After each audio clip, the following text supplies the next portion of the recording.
PanPastel is a relatively new product. It's been on the market just a few years, nothing compared to the oils and Rembrandt oils and Winsor Newton, so on and so forth.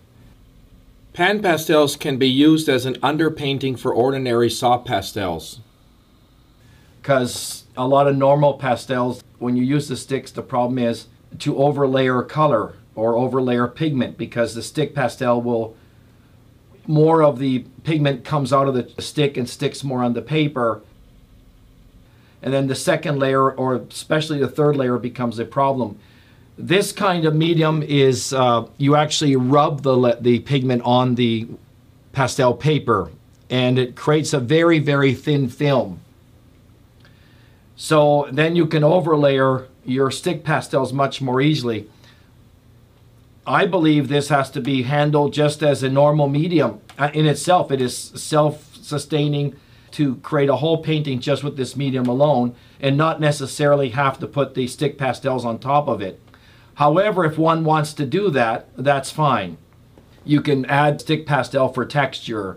Let's say for grass you want to add the sense of some blades of grass, or you want to show some leaves on a tree with a little bit of texture. You can add that later as an option. But again, this medium in itself is self-sustaining. You don't need to add another medium. The applicators are quite different than what most of you have seen. Basically, I have the majority here. There's a square head applicator, there's a rounded head applicator, and there's another rounded head applicator, a little bit more fine, smaller, and then we have a triangular one for smaller detail.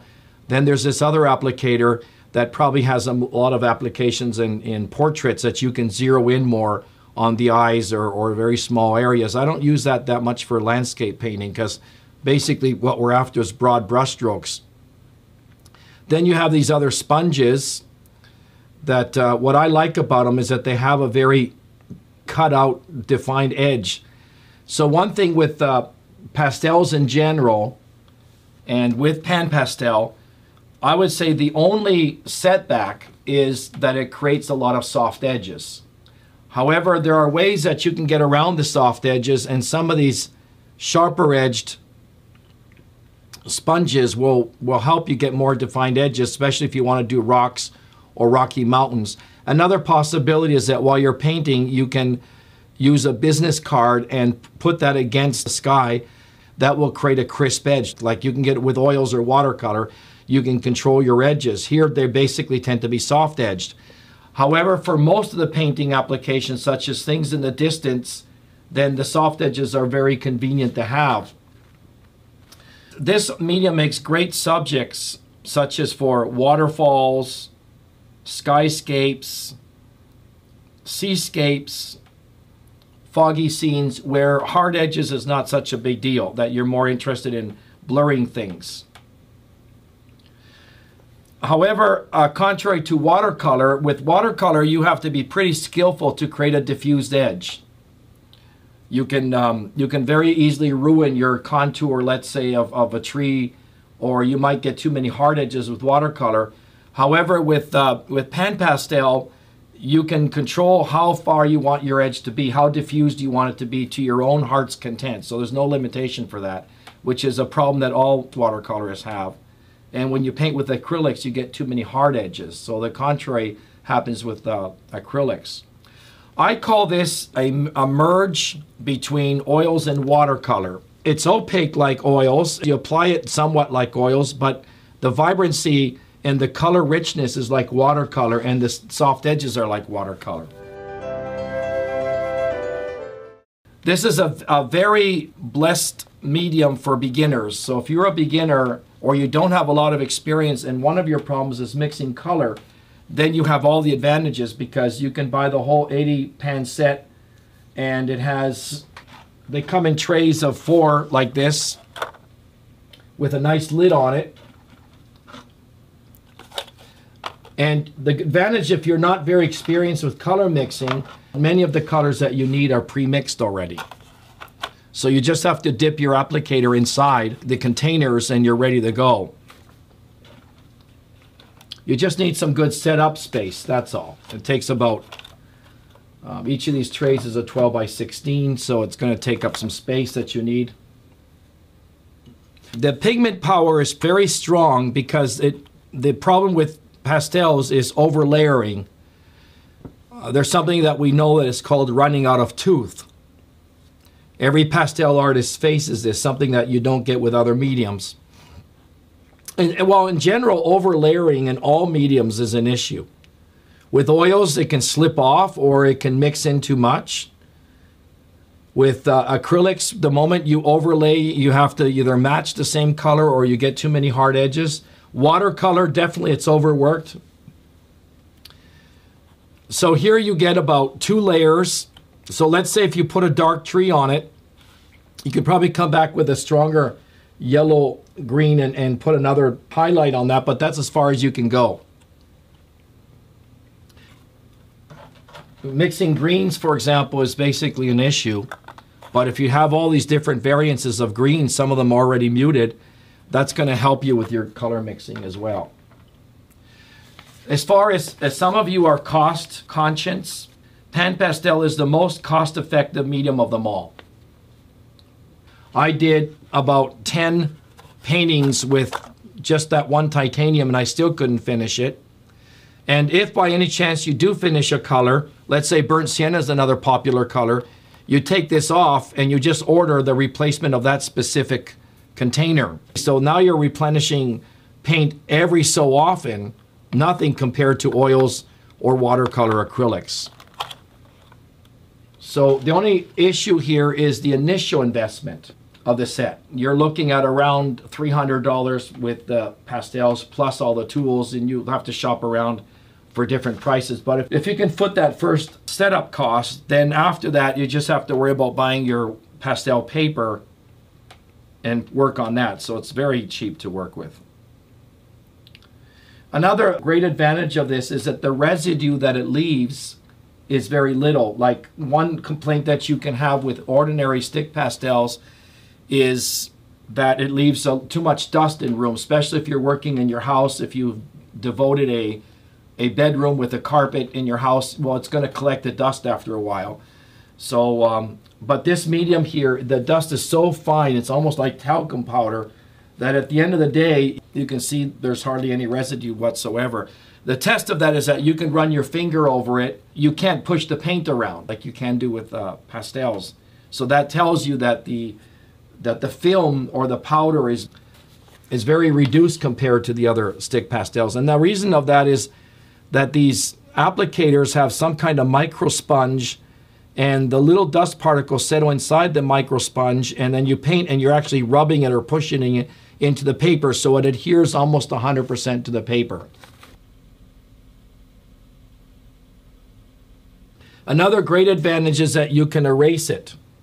If some area you do not like, and I'm going to show you some examples later on, but you can use a gum Arabic eraser, which is what I recommend, and then just insist on it and you'll be able to erase off the area that you don't like. And the only medium you can do that with is with oils, but you can't erase it. You have to clean it off with mineral spirits. But this is just like erasing a pencil drawing that you don't like.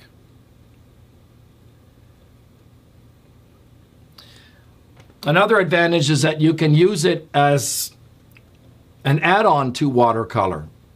Let me give you an example. If you look at this painting here, this is a watercolor demo that I did in a paint-along. And I wanted to show the students that in order to create depth, you don't want that house to seem like it's sitting on top of the boat. So I took titanium white with my applicator and applied that over the background, and I was able to control to what degree I would add mist to that, and it pushed all that area backwards. And it's wonderful for creating misty effects or atmosphere in watercolor. Another thing in watercolor is that sometimes you can end up with a muddy tree or overworked tree. I call it scabby. A scabby tree would be when you add several layers of watercolor, a wet watercolor on dry paper over and over again. You get sort of like a little buildup of overworked areas, and it becomes very muddy. And that is a problem with watercolor, but you can fix that by just taking your PanPastel and apply on top of the watercolor paper. Watercolor paper works pretty good for this. And you can make your painting, your trees or your rock or whatever you're going to do look much more fresh. If you forget to add, let's say, reflected light on rocks or snowbanks, then you can use your cadmium orange and pastel and the PanPastel spectrum and just add that on, and you can freshen all that area up again and create your echoed colors. And of course, easy storing. It's like dishes. You put the lid on it and then you just put it away in a shelf. So this is like a Tupperware. So at the end of the day, when you're done, you just put that lid on it and store it somewhere, just like dishes.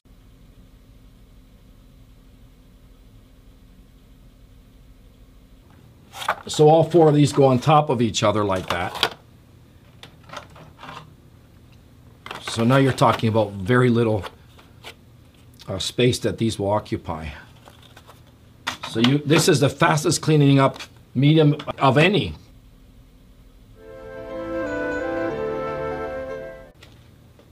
Okay, so now we're going to talk about paper. Basically, Art Spectrum is the best that I've used so far that works. Good thing is it's widely available. You can buy the full sheet. What I recommend is that you work with absolute white paper. Don't get the color paper because PanPastel, because it's very thin, therefore cost effective. It's not like your ordinary pigment of the pastel, the stick pastels that can fill the paper no matter what color it is. Like portrait artists, many times they will draw right on like a burnt umber kind of paper, and they can still cover that. But with PanPastel, it's not 100% opaque. I would say some colors are maybe 80%, but usually you can consider anywhere between like 60 or 75% opaque, so you cannot totally cover the paper. So I recommend that you work on white paper just like watercolor. Or if you want, you can use a very light yellow-orange. If you're going to do, let's say, an autumn scene or a summer scene, you want a little bit of that orange to show through. But basically, I've resorted to only using white paper, so I can perfectly guess my colors that way. In order to clean these containers, your applicator will go back and forth and you'll have little residue of other colors. You just take a tissue paper and very lightly you just caress the top of these, and you can remove that unnecessary or unwanted pigment that's interfering with the container.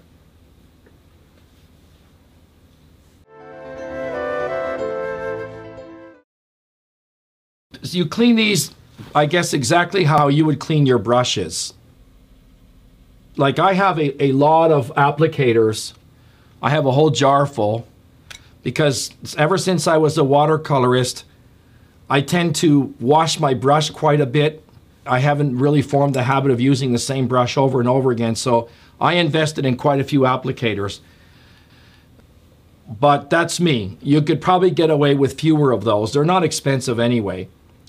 And so at the end of the day, when you're finished, you just keep these on the knife. They call this a knife. And you dip this in warm water, and just with some dishwasher soap, you rub it like this, just like you do with a brush, and then rinse it and just let them dry for 24 hours or 48 hours. Or if you have a lot of them, what you can do is pull off all the sponges and just wash them like this together under the tap, and then just rinse them in a sifter.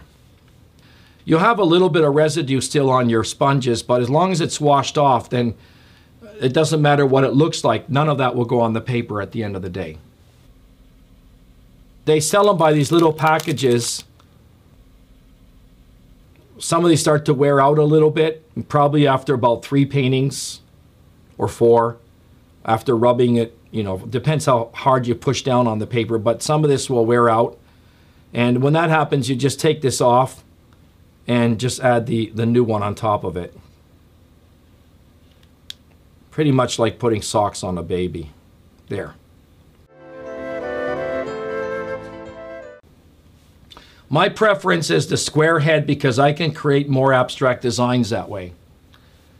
What you can do, and if you don't want to use so many, you can devote, let's say, 5 applicators to your dark colors, 5 applicators to your lighter colors, and maybe everything that would be white, you use them later on. But if, let's say, if I'm going to do some dark rocks and some trees that are green, well, I don't really have to get a new applicator. I can just use the same one because the values are pretty dark one way or another, so you can just use the same applicators for both of those subjects. One thing I also liked about this is that when you put the applicator on the paper, there's strong friction. Sometimes when I'm painting with my arm sticking out forward, it's hard to control. Let's say you're doing a portrait, right? Your brush tends to slip quite a bit. Same with watercolor. There's no friction except for your muscle that holds the brush in place. So when you have to get really tight and zero in, let's say for an animal's eyes or the nose of a portrait or whatever requires being quite tight, it's harder to do that with the other mediums. However, put that on the paper and the paper is coated, like it's got like a very fine sand on it. I always make it look like, as an analogy, if you ever have a cat lick your hand, you feel that little coarseness to the cat's tongue. So when the cat licks your hand, it feels like very fine sandpaper going on your hand. And so that's the same thing with this medium. And so you got that friction, so you have a lot of control that your brush is not going to slip on you.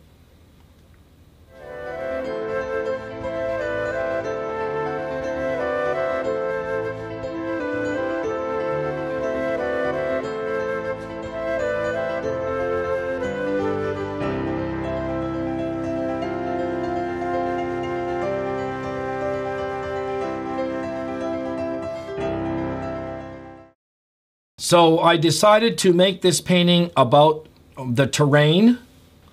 There are 3 ways to look at this. You look at the vertical mass, you look at the horizontal mass and the sky. So I decided to give more square inches to the horizontal plane and fewer square inches to the vertical plane. Or I could have reversed that. If I wanted this to be about the hill, the mountains, and the evergreen trees, I could have reduced the horizontal plane to smaller inches to take up about 1/3 of my bottom here, and then put the trees really big. But I wanted to give the impression that you're looking right into the spring, the pool. So here I can start anywhere when it comes to painting this. There's no standard. What I'll do is I'll start with my darker color first. I think that's a good idea, so from there I can judge the rest of my values.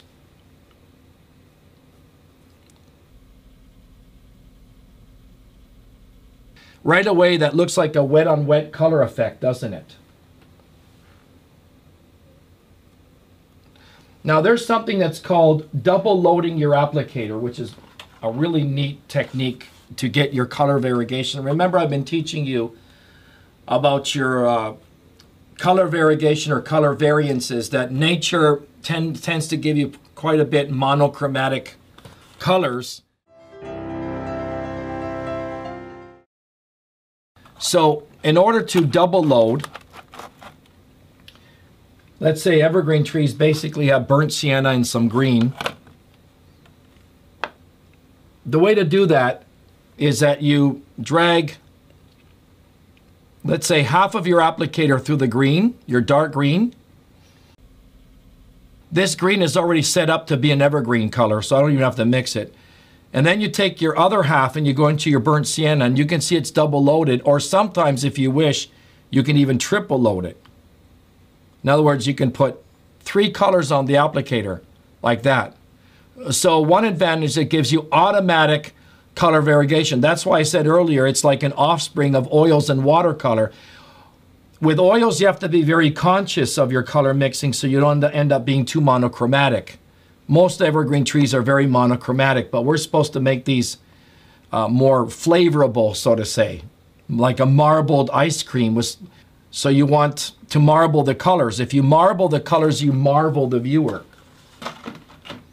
So this is a very easy way to vary your colors. In watercolor, you would do the same thing. You would double load your brush. Now watch, as I put the applicator You can see the two colors automatically are, it's like a trigger. You shoot the gun and they come off by themselves.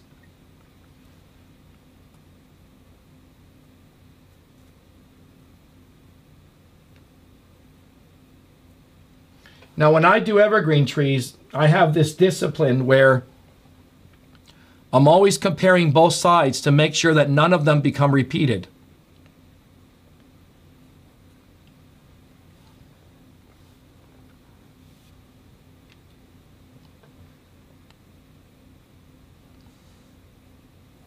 So you can see now the switch between the green and the brown.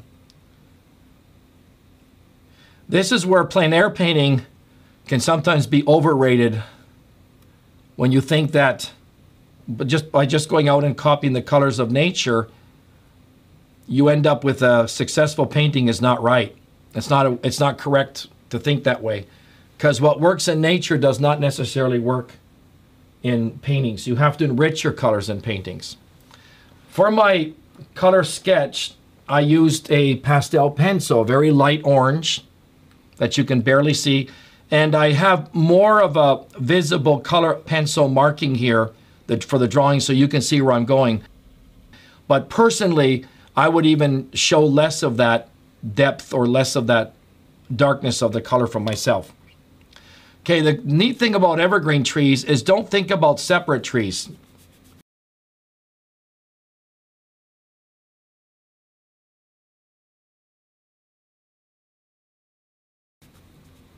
Look how fast you can do that, huh? Just put them all in together. Think of your evergreen trees as one great huge group. You'll get to learn the pigment strength.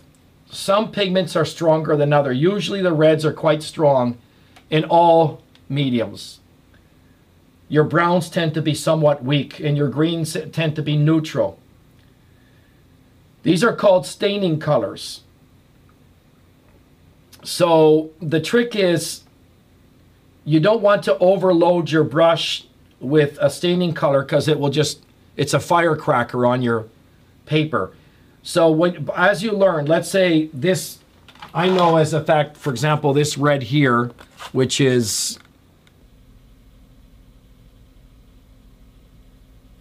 permanent red X dark. That's a very strong pigment. The way to load your applicator with that is you just tap it. You don't drag it. So one of the problems that people are getting is to understanding the pigment. They create mud or they create chalk. So this will give you an answer if some of you have worked with, because I know that the manufacturer PanPastel sent out a newsletter inviting all their customers to take this demo today. And one of the complaints that some of you have been getting is that you tend to create mud, which is not the problem of the medium per se. It's not the medium's fault when you create mud, because the colors are pure. It's what happens from here to your paper where the mud happens, or the chalkiness. Chalkiness means that you add too much white to it, and it mutes the color, and it makes it look like you grinded blackboard chalk into your painting. And the muddy color means that you're mixing too much, and some of them could be very staining. So again, you tap, tap, tap for the strong colors like the reds, and then for the colors that are not that strong, you drag your applicator like this, from left to right or right to left. So you get to learn that after a while. It becomes automatic. Right now I don't have to tap the colors because I know that these greens are not that strong.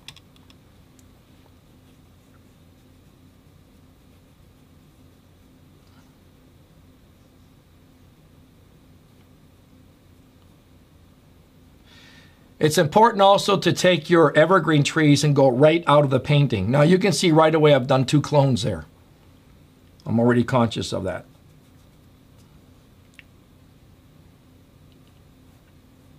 So don't fear cropping the areas that go up. Since this painting is not about my evergreen trees, but it's about the spring pool, the geyser pool, I can sacrifice my evergreen trees and take them right out. They're not important enough to stand out by themselves. And of course, the trick with evergreen trees is not to clone them, not to make them the same.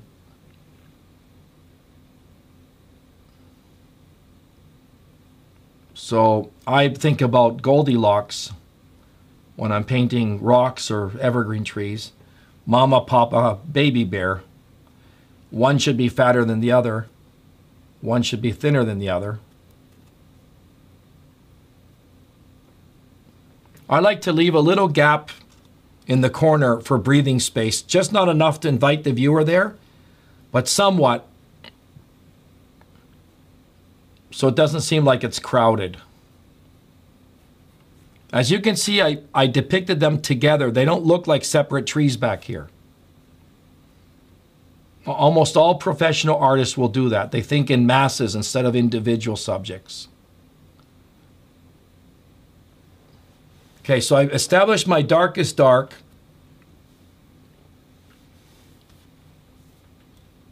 And from there on, I can measure all my other values. So let's get into the sky. That's pretty simple. I never paint a blue sky. Reason is I have no way to harmonize it. I tend to paint a little bit of a greenish blue sky, turquoise.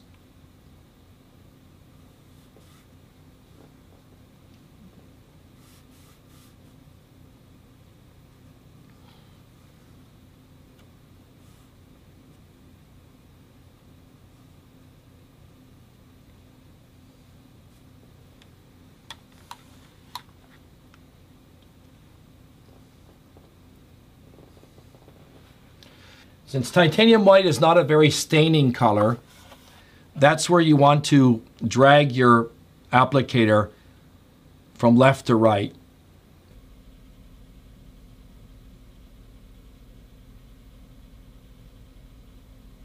So I'm going to put titanium white over the whole surface.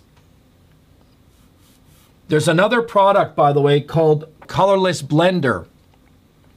Sometimes when the pigment adheres to the paper, it really grabs it hard, and that's why if I run my finger through that, I can't blend this like other pastels.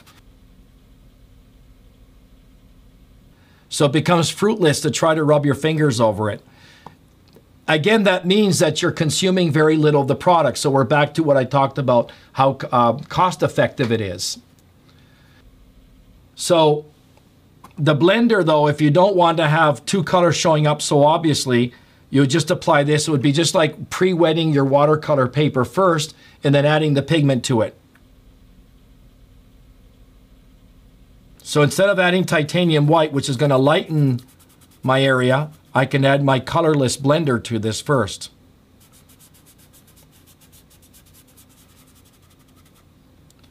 Now I like to create gradient planes in my skies. Gradient plane means lighter to darker, so I'm going to get a little bit more green at the bottom. See, I just feel that this medium paints itself, to be honest. It's like driving a car. Step on the accelerator and it will do the rest. It's just something special about it.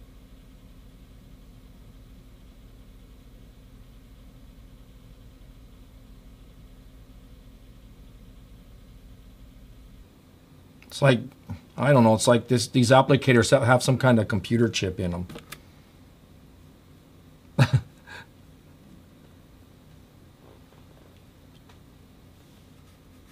Now, I like to keep my skies pretty much subtle, depending on how much white I'm going to have down here. I disagree with having white clouds and white foam, or white clouds and white sand, or whatever. So I like to keep them subtle. Unless my painting is about the sky. If it's a skyscape, then I'll be more bold in the sky and show more texture. But if it isn't, I prefer to do it this way. Just keep it simple. Keep the value contrast to a minimum. So you can see this is like a watercolor sky, isn't it? So watercolorists, you might want to try this as well. It's, you know, watercolor is a pain sometimes. It gets muddy and it's hard to work, and this seems to offer you the best of both worlds, watercolor and oil and pastels together. So The book is going to be published next March. Just for the new people here, I've written a book called Landscape Painting Essentials, and it will be published by Northlight next March. Right now it's in the hands of the editors. Now, those who are pastelists, remember that you can still use your ordinary stick pastels. You don't have to get rid of those. This is an add-on. You can create these soft edges with your ordinary PanPastels, and then later on you can add texture with your stick pastels, such as for bushes and grass and so forth, if it requires it. Obviously, I don't think I would put that in the sky, but let's say if I want to have some grass here or some leaves on a tree, then that would be a good moment to do it. Okay, so that's a subtle sky that if I were to turn that into black and white on a grayscale, the clouds wouldn't be jumping all over the place. So again, tap the strong pigments, drag the less powerful pigments. So right off the bat, see I got my hill coming up, and then you make little adjustments by going back.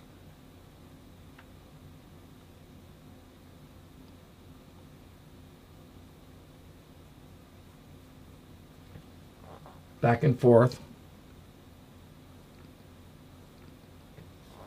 So I paint about 2 inches or so, and then I subtly shift my colors. Now fortunately here I don't need the hard edges because it's all the way, this is all the way in the distance. So let's say I get too strong with the blue. Don't panic, because PanPastel allows you to put a second layer. What you do is you put this applicator away for a minute on the side, because if I try to add my white or my lighter value to this, it's not going to work that well because I already have too much pigment on it. So let's say I put too much blue on that. Put that away, take a fresh one, then load that with my lighter blue or my white. So we have a brand new applicator. That's why I have so many of them. And then I can get on top of that and override that darker value.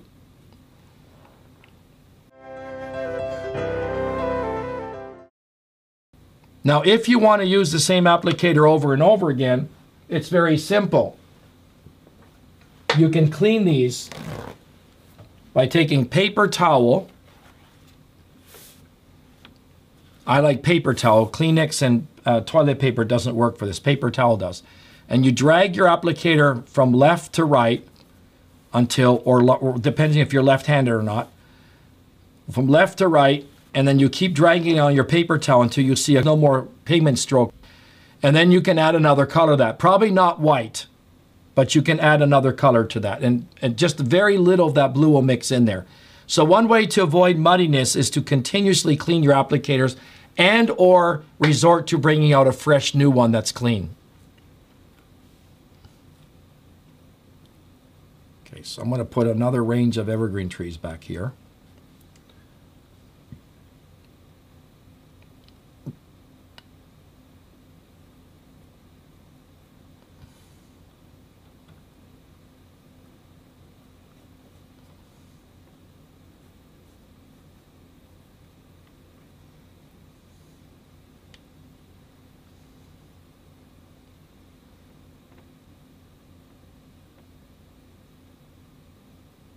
Obviously, these are going to be lighter than the evergreen trees in the front and cooler.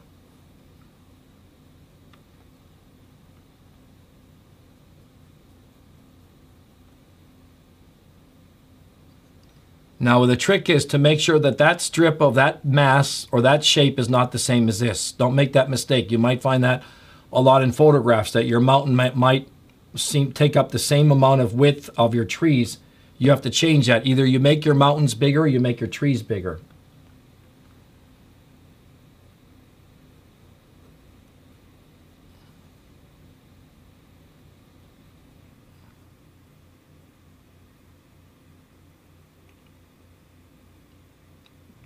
You can see how easy this applies, and it leaves almost no dust at all, so you don't have to be blowing it off. Like with your stick pastels, I have to resort to a aerosol can and spray it all the time, and that's going to get all over the floor, and you're going to breathe that. So a lot of people are concerned about the pigments, about breathing the airborne particles. Well, this doesn't have to be that much of a concern.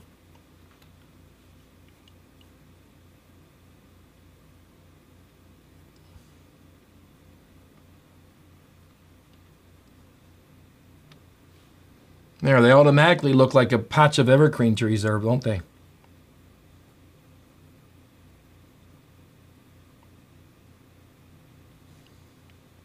So I'm already creating the illusion of a forest.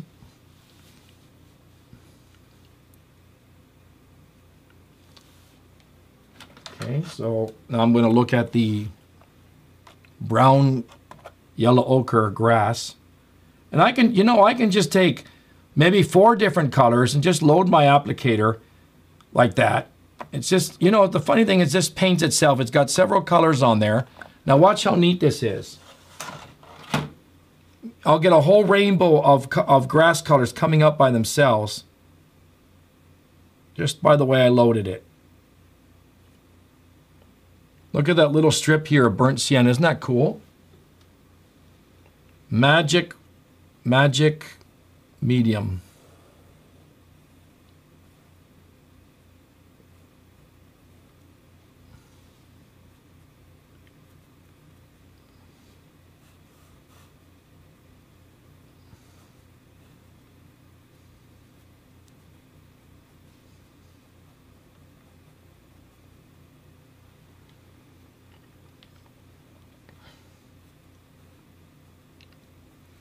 And if you like the instruction that you're receiving today, I'm starting a new course called a Paint-Along 13, which is quite similar, the format to this.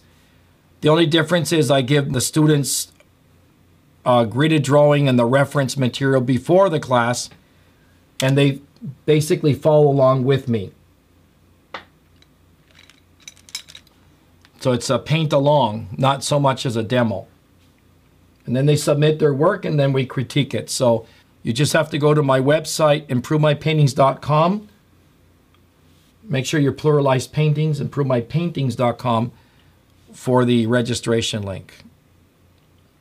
And again, these are done by, these are not my personal classes in the sense of it's not a personal company.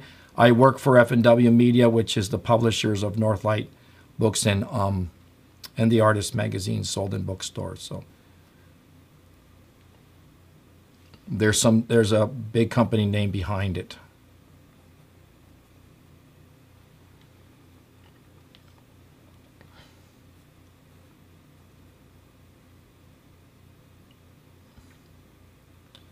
Okay, I have a technique, and I'm sure some of my previous students are already thinking out loud. Why am I adding these little trees here? Who wants to answer that in your text chat? Why did I decide, even if they were not in the photograph, why did I add these trees here?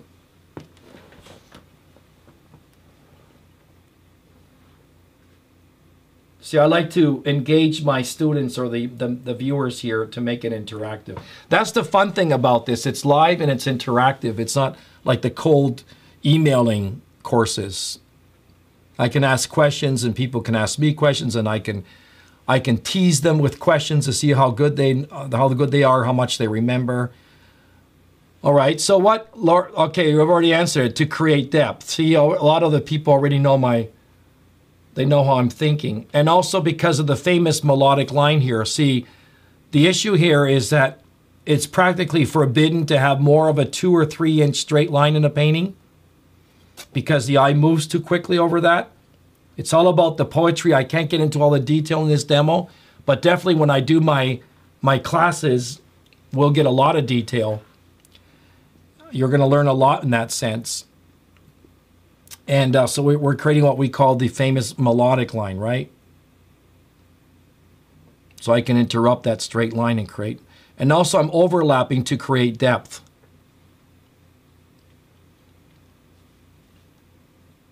Because the idea is to bring the viewer from the front to the painting all the way as far back as you can, and let him exit at his own leisure. If he wants to go out through the top of the sky, that's fine. but you don't want the viewer to exit from the right side or the left side of the painting. So you block all exits that go this way unless you provide another entrance. So as long as I can bring you to the very far depth of the painting, about this area here, then I know I succeeded by moving the viewer in my painting.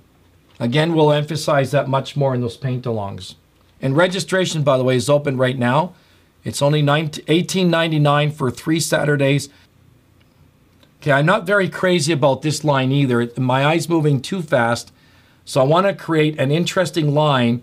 Think of it like a newspaper.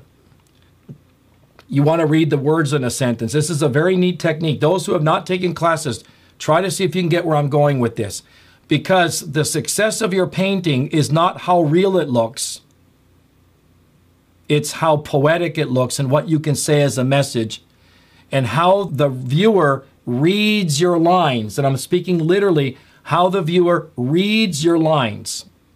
So if I create, in the real scene, this line is almost straight. But if the viewer is reading that line, his eye is moving too fast and he's going to exit on the right-hand side of the painting.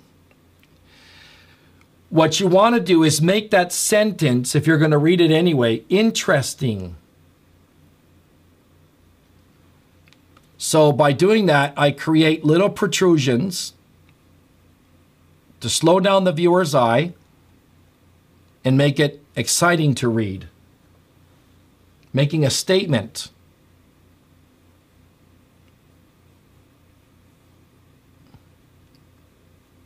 Watch how this, it just paints by itself. It's an incredible medium. I just love it.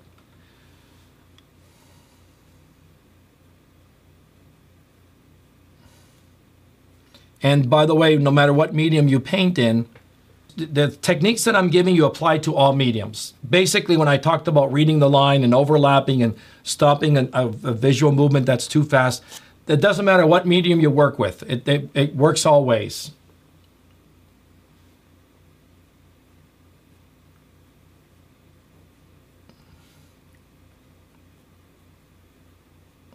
And I have demos in pastel, sometimes PanPastel, sometimes only stick, so I can, everybody comes out with the, seeing the different medium. Watercolor and oil. So even, no matter what medium you're using, you're going to get a demo, except acrylics.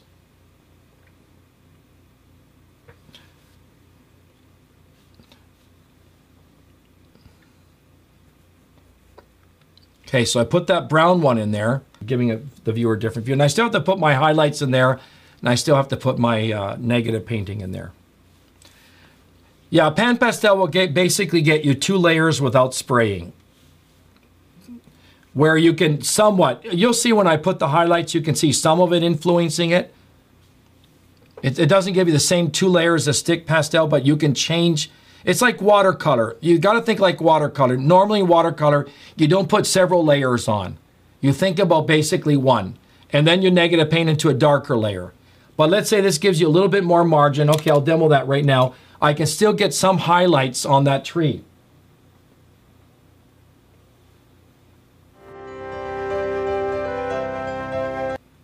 I can override somewhat that color. You cannot do this with watercolor. That's one more advantage to this medium.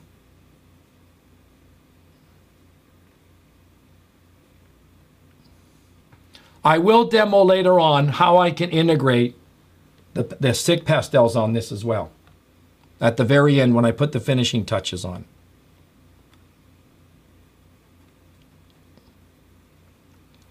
You know what really got me by surprise is the PanPastel manufacturers. When I looked at the colors and played with them, I found it very interesting that the colors that they actually selected are just perfect. Like the variances of greens that you have, let's say for evergreen trees, right? Well, I can make one evergreen tree that color, and then the next one next to it that color, or I can add these 2 together, and I'll basically have different variances of my greens automatically. So your color variegation will be more as a breeze by doing that.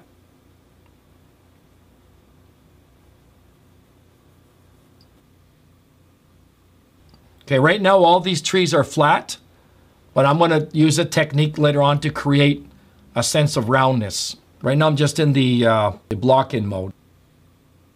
I'm putting a few purple ones behind now for variance, again to create depth.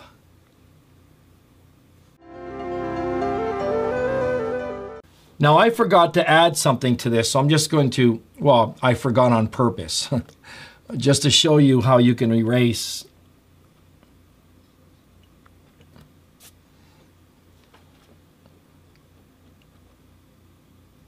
I'm going to put a little platform here where there's going to be another geyser coming out, sort of.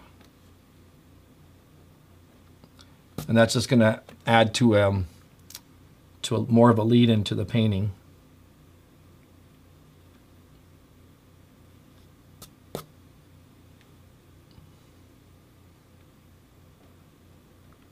See, I can just remove what I don't want, and I can start all over again if I want to.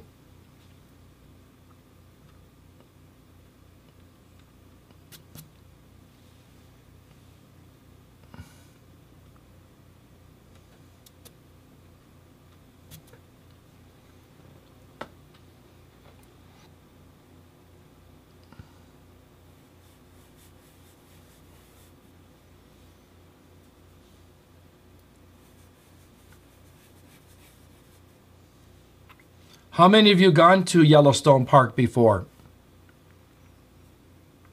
So you can identify what I'm working with.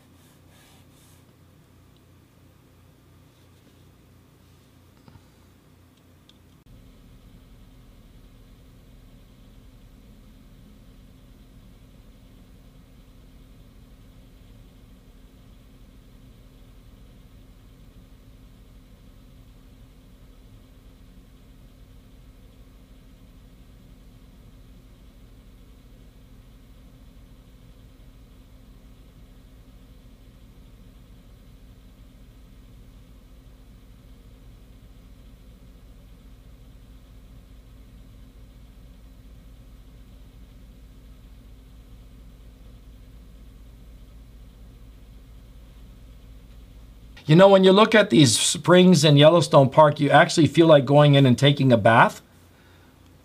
It's really, you just feel, why can't I just climb off the boardwalk here and go in there? I really like just, it seems warm and like a hot tub with a nice color to it. But, oh, if you try to do that, they'll call security, and who knows if you'll be arrested. But it does cross your mind quite a bit. Okay, sometimes this starts to happen. You start to get a little bit of a peeling off. When that happens, that's it, you discard this. Now, sometimes you can custom make your brushes. You don't have to necessarily use what they're selling. You can make your own. For example, here's the brush that you can do. You put carpenter glue on your applicator, and you slip this on while it's still wet. And then you take a box cutter knife and you cut the top part off. Perfectly sharp, and you can have an applicator that has a very hard edge. That's one possibility. Let me show you a technique for a tree sponge. You take your sponge and you start to pick at it like this, and you purposely break it.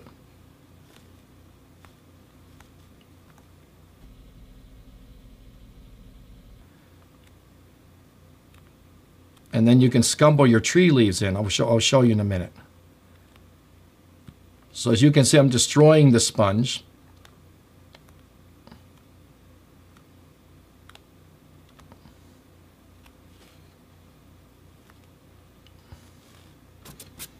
Now I'll get a piece of paper.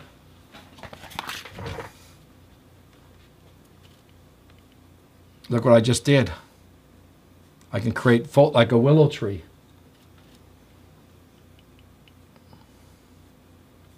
Isn't that neat? And I can get that little spotty leaf area.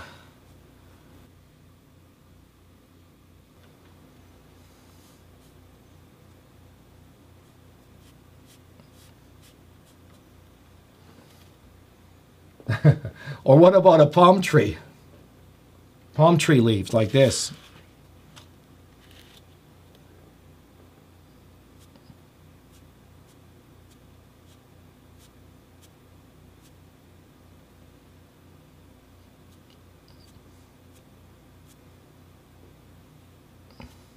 Or you can use that same brush that you just created in a few seconds.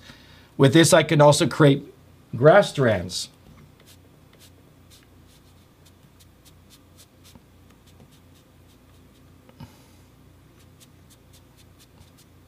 Something that you'd normally get with your stick pastels. Look at that. Isn't that great for your grass strands? Like if you're doing a seascape and you have a fence post or something, or you have the ocean behind that and have these really tall wild grass. Well, there you go, guys.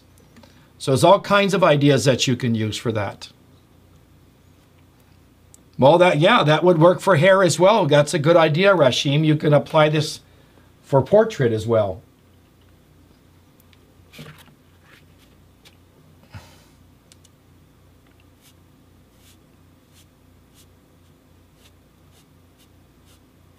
A very quick drawing.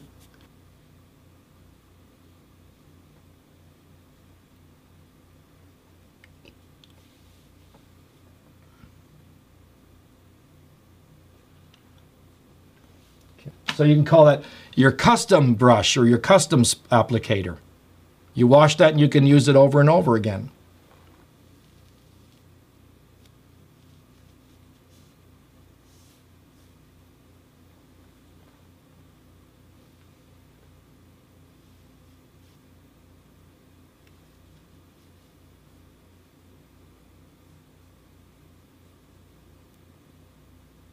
You can get an irregular line by pushing down on your applicator and then lifting up, pushing down, lifting up. So this would be good, let's say, for the foam that comes off after a crashing wave on the beach. You want to make it that irregular. So it's all in the trickery of how much pressure you put on the applicator. And the same thing would happen with oils or any other medium.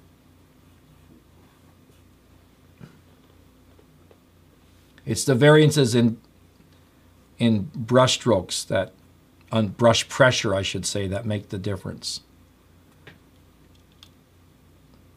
And of course, I'm taking advantage of this line to create a visual path. Because when I look for reference material, I'm always interested in creating a visual path to guide the viewer, usher the viewer throughout the painting. So the trick is to take the viewer from here to here. He exits on the right, but I'm providing another entrance, keeps going this way, connects with this form over here, and goes all the way into the distance. And once I've taken him into the background of my painting, then it's not my concern anymore. I've done my job. That's where he has to start to daydream. Because a successful painting is not how real you make it, it's how you make the viewer daydream with his own ideas.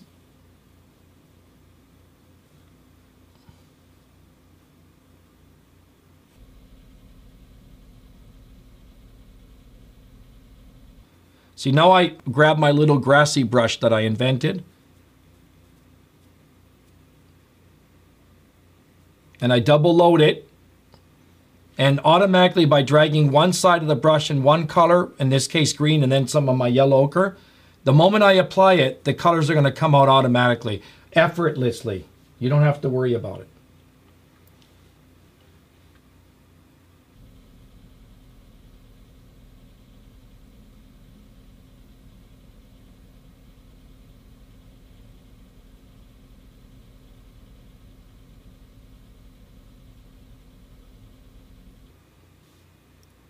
So it's already taking form, isn't it? Now on your screen, this looks blurrier than what it actually is, okay? So for me, it's more hard edge than it is for you.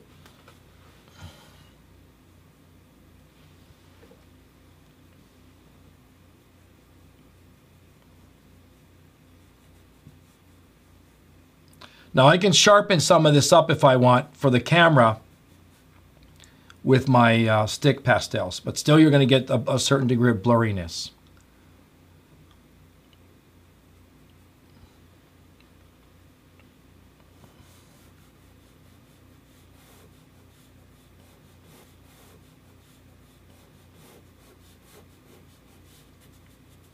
Even 1920 by 1080 resolution doesn't cut it.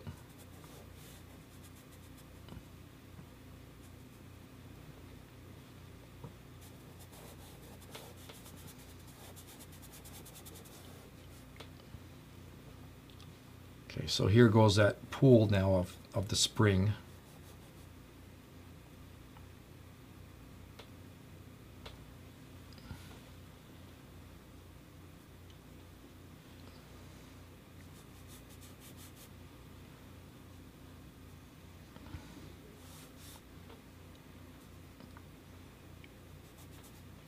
Now, what some of you can do, if you, right now you're watching and enjoying this, but you can go back to this video that's going to remain on this website. Let's say tomorrow, and you like the painting, I'll leave the recording there, and then you can do your own drawing, use your own medium, and follow along with me at your own leisure. So that's pretty cool.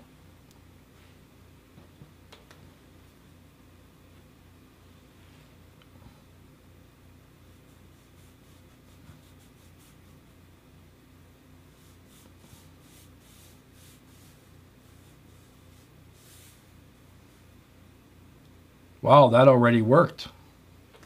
I think I got a little bit lucky on that spring there. It almost painted itself, where you can see the depth in it. Again, those who have been to Yellowstone National Park, you know what I'm talking about. Okay, so we're going to put a little bit of this cast shadow over here.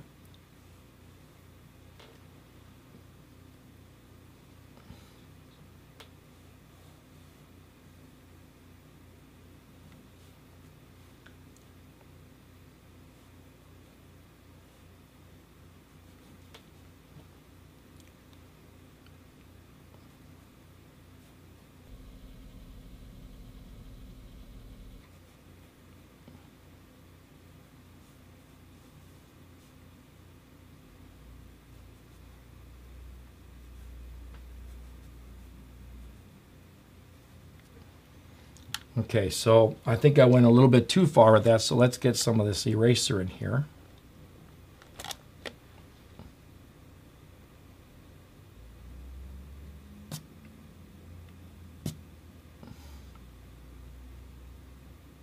That way we create the famous gradient plane, right? You know what I'm talking about when I talk about the gradient plane.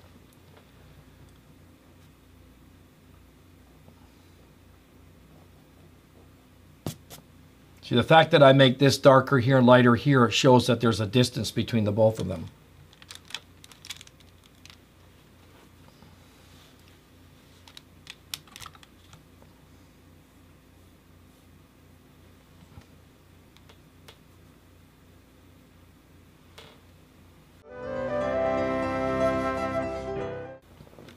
Right now these trees are flat, they're two-dimensional. And in my book, I'm the kind of guy that likes to make things look three-dimensional as much as possible. So I'm going to show you how to handle this medium that you have a problem that you're talking about, that all the values are the same. First of all, I'm going to separate this from the other trees.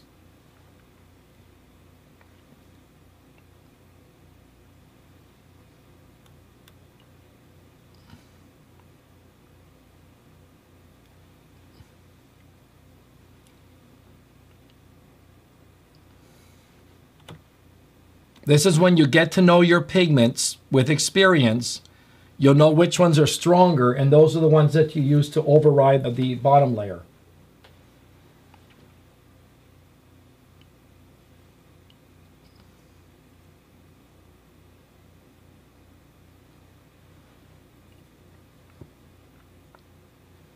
The trick is to do this. Watch. I'm going to use that color right on my dark evergreen tree. Okay, so the trick is you load. First of all, you want to make sure this is clean. Otherwise, you'll get mud. So you load with your applicator. Add the color onto that. 2 or 3 strokes. Go back. Wipe. because now you got the dirty part of the tree. Load again. That's the secret. 2 or 3 sponge strokes or applicator strokes. Wipe. Load again. Same thing you would do with oils. You'd wipe it on a cloth. And then you can start to change the color and put your highlights on.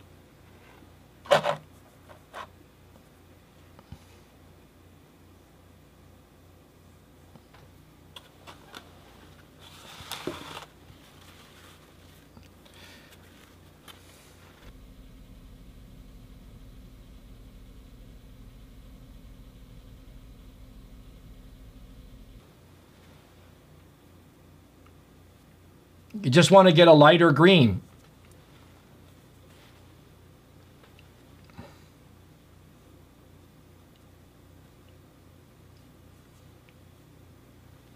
See, now I've changed those colors.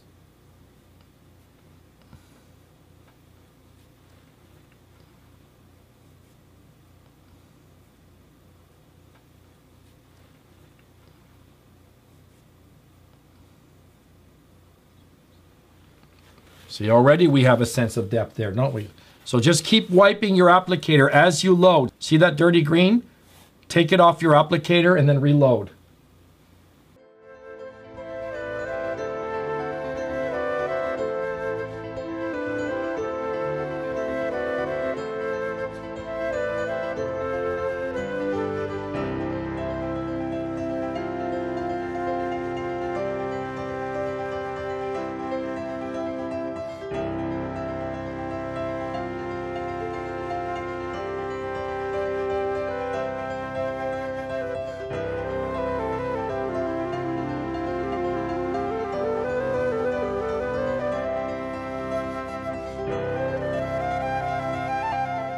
You take that, like I said, that very dark purple, this one here,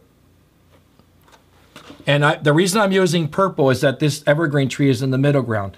So the rule of thumb, the way it works like this. If something is far behind, you use ultramarine blue for your negative painting to bring out the darks. The trees that are in the middle ground, I use a dark purple. And if there are evergreen trees in the foreground, then I will use just a darker version of its own color. But purple is the way you always want to negative paint all of your trees and all your accents in the middle ground.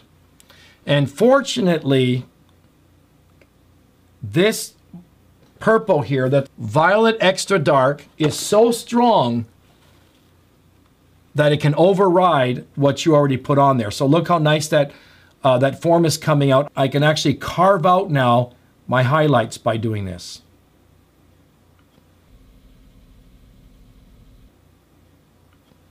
Fortunately, this pigment is right on the money.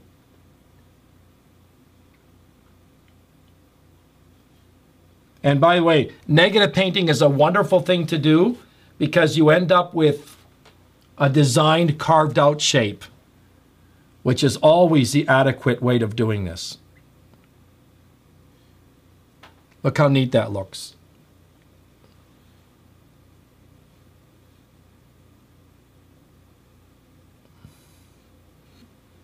So now I'm creating a three-dimensional feeling to those trees.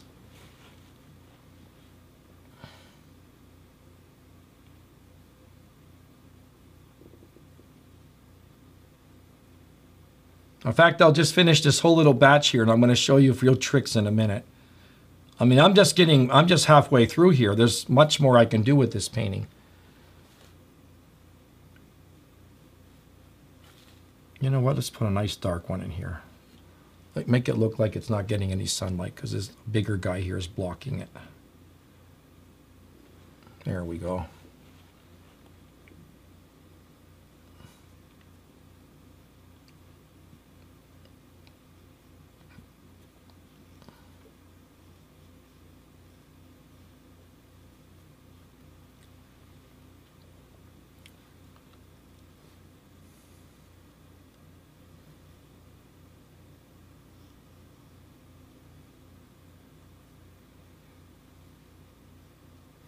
The secret of your evergreen trees is not to put too many boughs in them. That will just tire the viewer. That zigzag line is not pleasing to viewers. Again, once I give my regular paint along courses, I'll talk more about that.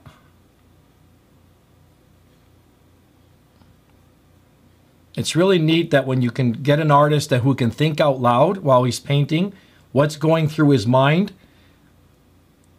And once, if the artist knows his principles, now you can look at a John Singer Sargent painting or any, old master, and you can back engineer what he was thinking. The really fun thing is that sometimes I go to Boston to see the museums there, such as there's several there with John Singer Sargent's work. And the neat thing for me is to back engineer his thinking. And that's really fun because you know exactly what he's thinking about, why he's doing everything. Why does he harden that edge? Or why did he put that thing on the wall? Or why? There's always a why to something. Why did he diffuse that collar of the shirt? Why didn't he diffuse this other collar of the shirt?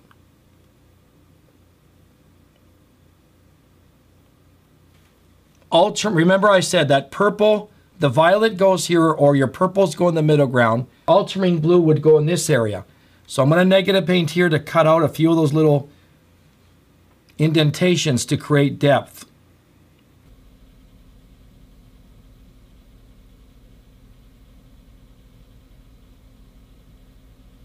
One way to create depth in a painting is to put indentations in your foliage.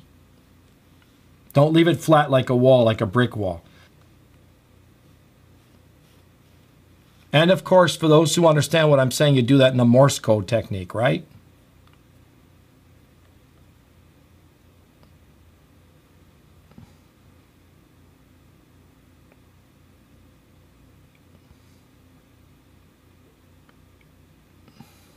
See, now you can see just the fact that I had a few little dots here and there.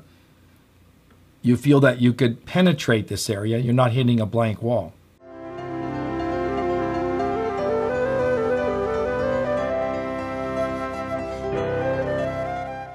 Okay, I'm going to use this sponge now for harder edges because I want to put some, I could put them in with ordinary pastels, but I want to carry this as far as I can with the pans and put some tree branches in there. Because you don't assess your trees until you actually put the branches in.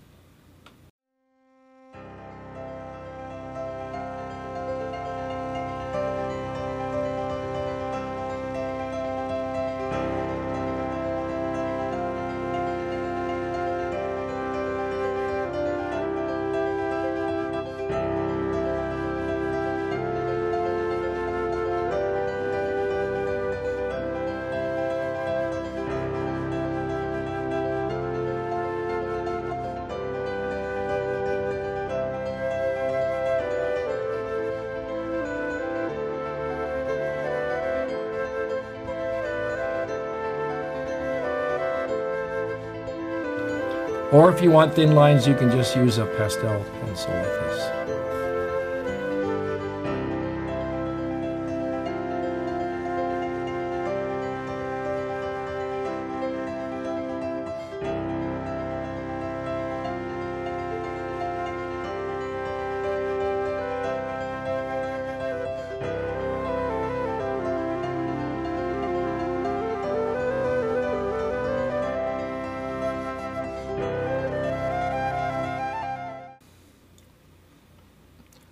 First of all, I think I can put some reflections in there. So let's do that first.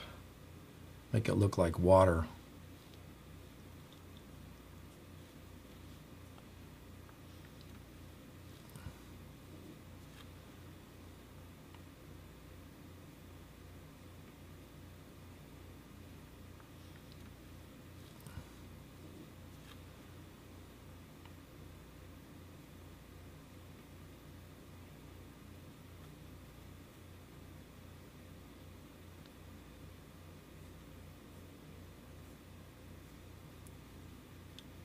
See, that's what's going to give the feeling of water, correct?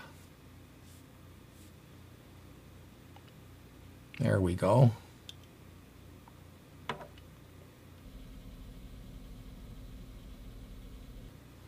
See, so far has not been necessary for me to use the stick pastels, as you can see.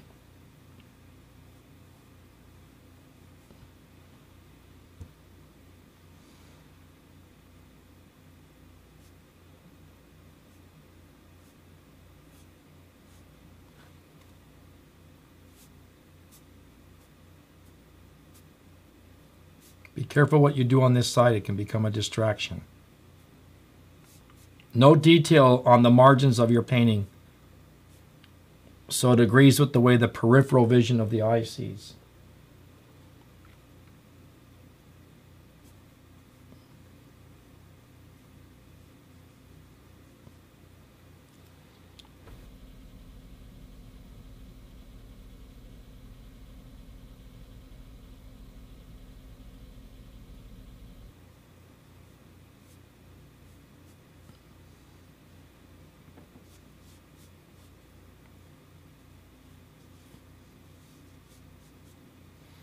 To get some of that darker color in there too.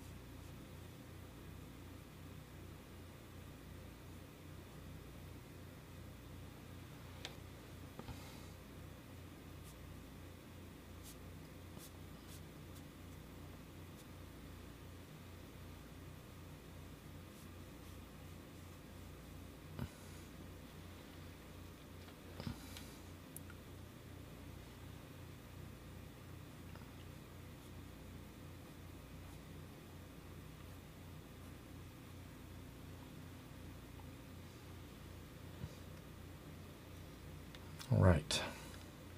Now, I want to create a sense of depth in here.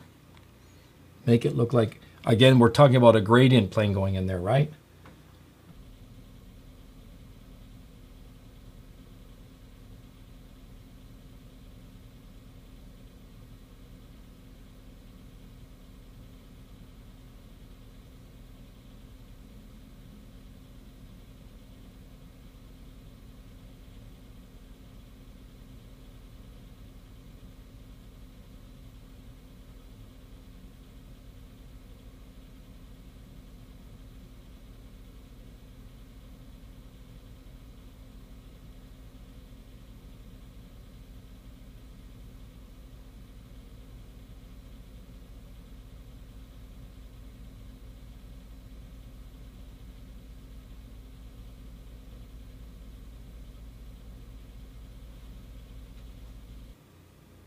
Because this goes all the way down to the hot part of the earth.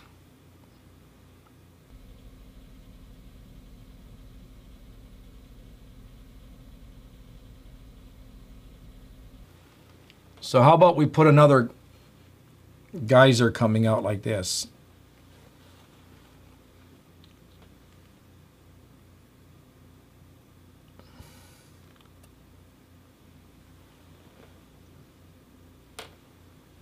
And of course we do this with an S shape, right? And you wanted to see how I'm going to create a little mist coming out here. Circular motions.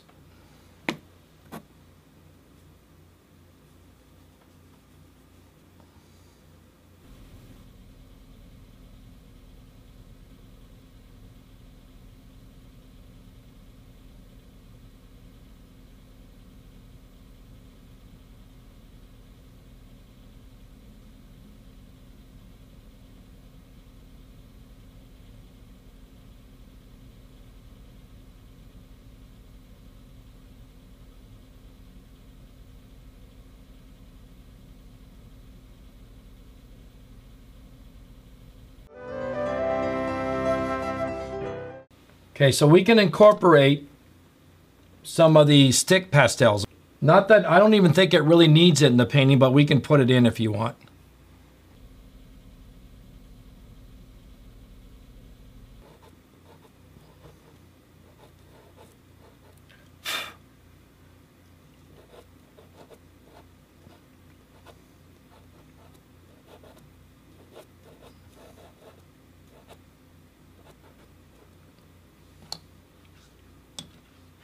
Now, of course, the stick pastels will adhere very nicely to the PanPastel as an underlayer because you have so little pigment there, it's not going to really hurt the tooth that much.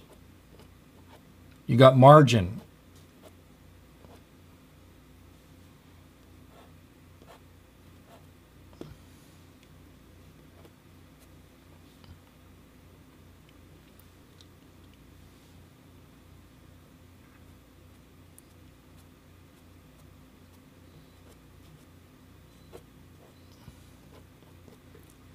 So we have a little bit more of a harder edge there to separate the planes.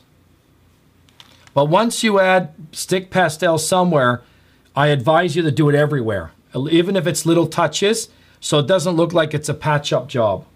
So once I've done that, now I'm committed to doing it in several areas, such as my grass. So you can see a little bit of the texture there, but that's just optional.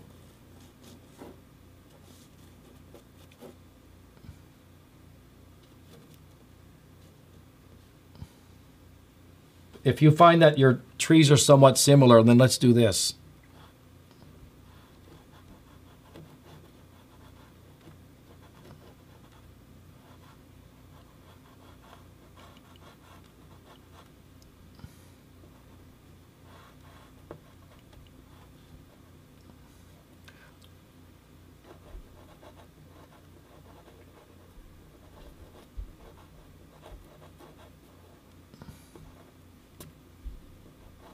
Look at the difference of the dust that these stick pastels leave versus the PanPastel. I have to be going like this and taking it off. Oops.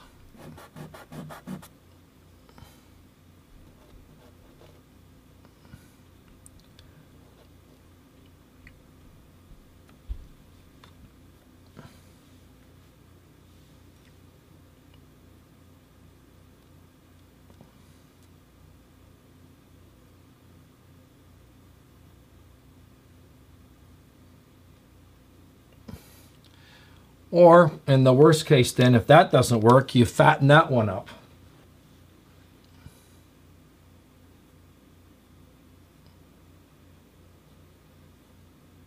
One way to stop trees from cloning is just make one fatter.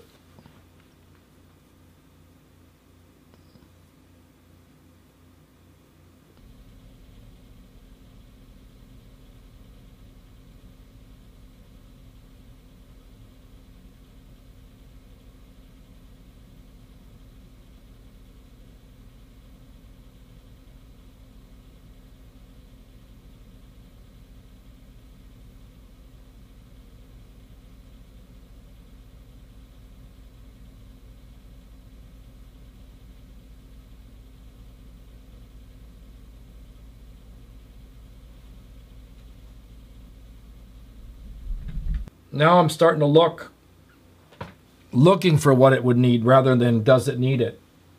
Probably that's a good moment to stop when you're looking instead of the painting asking you for it. So it looks like we're done for now.